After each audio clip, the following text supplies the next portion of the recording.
Okay, today we're gonna talk about osteopetrosis and Erlenmeyer-Flask deformity. My name is Alex Zambrano Lombeida, and I'm a student of the Universidad Católica de Santiago de Guayaquil.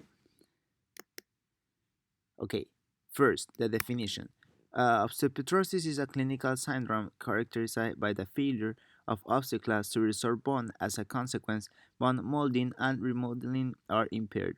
The defect in bone turnover characteristically results in skeletal fragility despite increased bone mass, and it may also cause hematopoietic insufficiency, disturb tooth eruptions, nerve entrapment syndromes, and growth impairment. Erlenmeyer-Flask bone deformity is a long-standing term used to describe a specific abnormality of the distal femora. The deformity consists of lack of molding of the metaphysis with abnormal cortical thinning and lack of the concave the metaphysis curve resulting in Erlenmeyer-Flask-like appearance. Now we're gonna see a video that talk about the osteoporosis. Osteopetrosis by Dave Duvel and Caitlin Jaco. Osteopetrosis, named for the German radiologist Dr. Albers Schoenberg, is defined as a disease of dysfunctional osteoclasts that leads to an increase in overall bone density. This is a picture of Dr. Albers Schoenberg, who discovered the disease in 1904. This disease has three different forms which affects its severity. These forms are an autosomal recessive infantile form, an intermediate autosomal recessive form or marble bone disease, and an autosomal dominant adult form. Osteopetrosis has not been found to have a gender predilection, and its incidence and prevalence are not well agreed upon in literature. Some sources say 1 in 100,000 to 500,000, while other sources give prevalence based on the form of the disease being considered. The prevalence of the autosomal recessive and dominant forms are present in 1 in 250,000 and 1 in 20,000 respectively.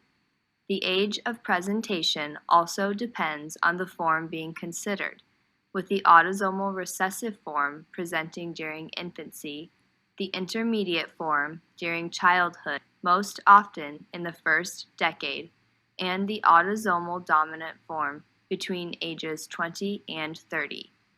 For reasons unknown, Costa Rica has a higher incidence of osteopetrosis. The photograph on the right is a famous display in England showing a case of osteopetrosis. Notice how this typifies the so-called marble bone appearance. Okay, now we can see another video. This is a quick radiology, and today I'm going to talk about what are the causes for Erlenmeyer-Flask deformity. Come on, this is 2 minutes of radiology, that's it. If you see a word Erlenmeyer-Flask deformity in USMLE or any other medical board examination, what are the causes that it should strike your mind? Come on guys, this is for a entrance preparation for your USMLE or for any other medical examination preparation. Remember, what is a Piles disease?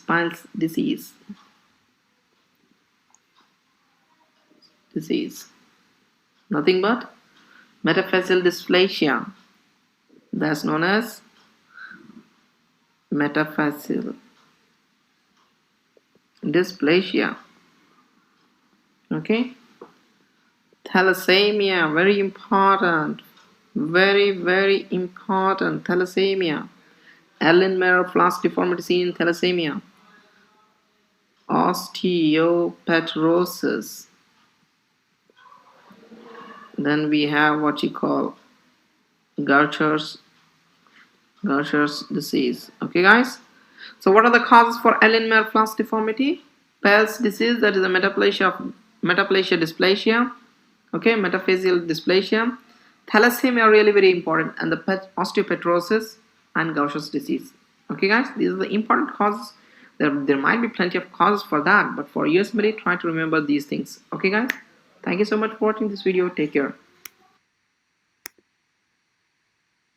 Okay, now in applications in medicine, a treatment for osteopetrosis depends in part on the form. For children who are severely affected, a bone marrow transplant may be performed. In this procedure, abnormal osteoclasts are replaced with normal ones.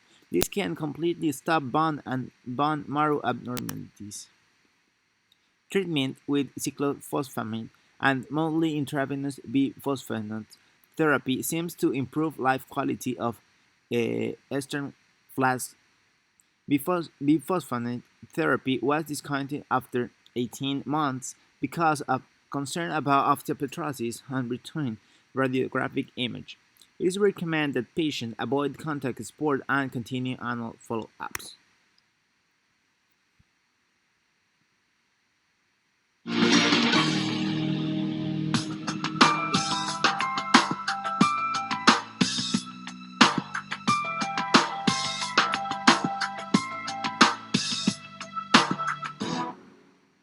Imagine your newborn baby being diagnosed with an extremely rare bone disease, then being in a race against time, waiting for a life-saving bone marrow match for your child. Well, that's exactly what happened to my next guests. With us today are Paul and Barbara Worston, and also joining us is one of the experts on this disease, Dr. Paul Orchard. Good morning. Good morning. Thank you so much for being with me. Thanks for having us. Barbara, let me start with you and Paul. What happened with Ryan? Tell me what happened when he was born. So it was a normal pregnancy, a normal delivery, and shortly after he was born, he was put into the NICU for being jaundiced. Okay. And during that time, they just run a panel of blood work just as part of the process of being in the NICU. And it kept coming back that his calcium was low, and the doctors didn't know why. So after about a week and a half, we had him transferred to another teaching hospital, and it was there that, between all the experts in all the facets of the hospital, he was diagnosed with malignant infantile osteopetrosis. And Paul, did you even know what that was? And were you so confused at that moment trying to figure out, what is this?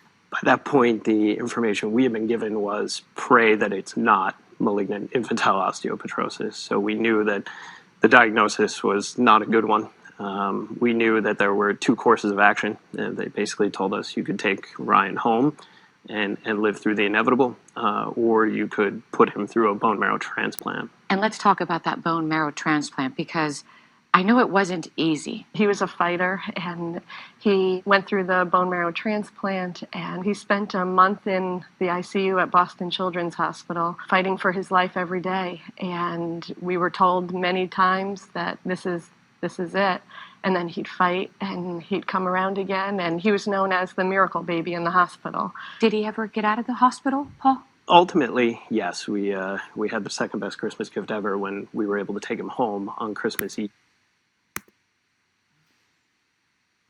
Okay, pros and cons. Pro, there are many advantages to using autologous transplant, but an autologous transplant may not always be feasible. Autologous transplant leads to decreased infection because the patient is being infused with his or her own blood. Additionally, there is no need for immunosuppression, and transplants do not require histocompatibility matching. For this same reason, graft rejections rarely occurs, and the graft will not produce graft versus host disease. And the cons, despite the many advantages of autologous transplants, they are not always the best choice for hematopoietic stem cells transplants.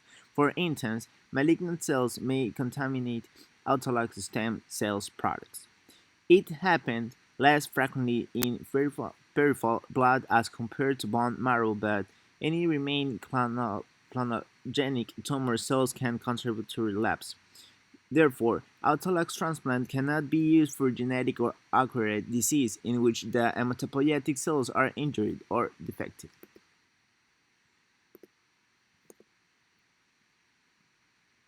Pain. How did you survive that? I think really we leaned on our faith largest, and each other, and had to accept a new normal. Doctor, let me bring you in. What is this disease? What did Ryan have? Ryan had severe malignant osteopetrosis, or SMO. It's also known as malignant infantile osteopetrosis, or MIOP. It's a rare inherited bone disease. We don't ordinarily think of bone as being a dynamic tissue, but it really is. So there's cells that are making bone. There's cells that are taking bone away, and so that's how bone is remodeled, and we grow, and bones assume their normal shape. The cells that take bone away are called osteoclasts, and in this disease, those cells don't work. You have an imbalance of bone density. You make bone, but you can't take it away. The bones become very dense, very hard, and they're easy to fracture. And one of the most important pieces is that the bone marrow cavity, which is where you make all your blood, isn't created because the cells can't do that. And so most of these children run into problems with not being able to make blood cells. And so most of the babies die, actually, by the time they're 10 or so. Pretty rare, doctor? It's a very rare disease. So it's about 1 in 200,000 babies are born with osteopetrosis every year. Is it hereditary? It is. So it's a recessive disease, meaning the parents are carriers, and they would have no way of knowing that they're carriers for the disease. There's a 1 in 4 chance that any baby born to a couple that are carriers for osteopetrosis would have a baby with the disease. Doctor, I want to talk more about the disease, so we'll be coming back in just a few moments to learn.